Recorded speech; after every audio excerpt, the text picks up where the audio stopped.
All right, hey, biology students. So for today's class, we're going to want you to be able to describe examples of natural selection. So to describe examples of natural selection, in essence, you're just going to answer two questions. Question one is, what is important to know about the environment an organism lives in? And then question two is, what trait does the organism have that helps it survive? So, we're going to go through a couple of examples of this together so that you can watch me answer these questions.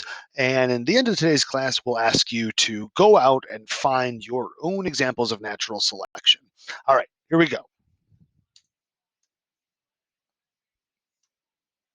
Come on. All right, so here's our first example. It's a couple of giraffes. Now, look, just below me are those questions. All right, so what is important to know about the environment this organism lives in? And then what trait does the organism have that helps it survive? So let's just read. Number one, each, number one, each species, ooh, I get a laser pointer, yay. Okay, each species shows variation. Look, here's the short dude, here's this tall dude. One's like, yo, get off my land. All right, number two, there is competition within each species for food, living space, water, mates, etc. Pretty much everything. These two are in competition. Number three. Now we know the better adapted members of the species are more likely to survive. And here is the tall guy can reach the food. The short guy cannot reach the food. So these survivors, and that's this guy who gets to eat, will pass down their better genes to their offspring, who will also show this variation. All right, so that means the difference between this guy and this guy. All right, so what is important to know about the environment the organism lives in? In this case, is that the food is high up in the air. What trait does the organism have that helps it survive? A long neck. All right, let's do another one. Let's do another one. All right, so here is a spider. So overproduction. I mean, tarantulas' egg sacs hold 500 to 1,000 eggs. Not all of them are going to survive. And you can imagine that between those spiders, there is some variation. I mean, look, this is like a brother and sister, but here's one that's kind of black with brown stripes. Here's one that's kind of brown with black stripes. We know that in nature, it is indeed a struggle to survive. You could run into things like predators, or they could get sick, or anything. Okay, so then we know that some tarantulas will indeed survive and reproduce.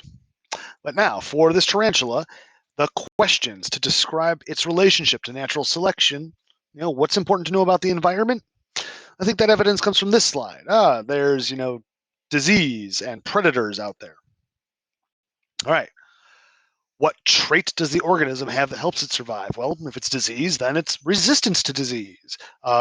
Fighting wasps, maybe the tarantula is a great wasp fighter. Maybe it's a better hider, or it's better at camouflage. But either way, the trait that the organism helps it survive in its environment is the way to describe natural selection. Let's do a couple more. All right. So I'm not even going to bother to read all this stuff. Safe to say, here we have some roaches and somebody is spraying them with pesticide. But guess one of them survives. Three of them die. And guess who reproduces? The one that survives the pesticide. So all of a sudden you have all of these roaches who are resistant to pesticide. So next. Oh no, I got to get this out of here. Get out of here, Novik. I'll just destroy me. Okay, what is important to know about the environment an organism lives in? Well, in this case, it's that there are people who are trying to spray them with pesticide. What trait does the organism have that helps it survive? Well, in this case, a genetic resistance to pesticide. All right, last one, guys. This is one of my favorite specimens. This is called a stick insect. So the stick insect has evolved a remarkable ability to blend in with its surroundings. Slow moving, sedentary, and wary of predators, the humble stick insect strives to be as unobtrusive as possible. Thanks to one of the most effective camouflage systems on the planet, even a determined and sharp-eyed predator would have difficulty spotting the stick insect in the wild. Their camouflage system sometimes makes them look like walking plants.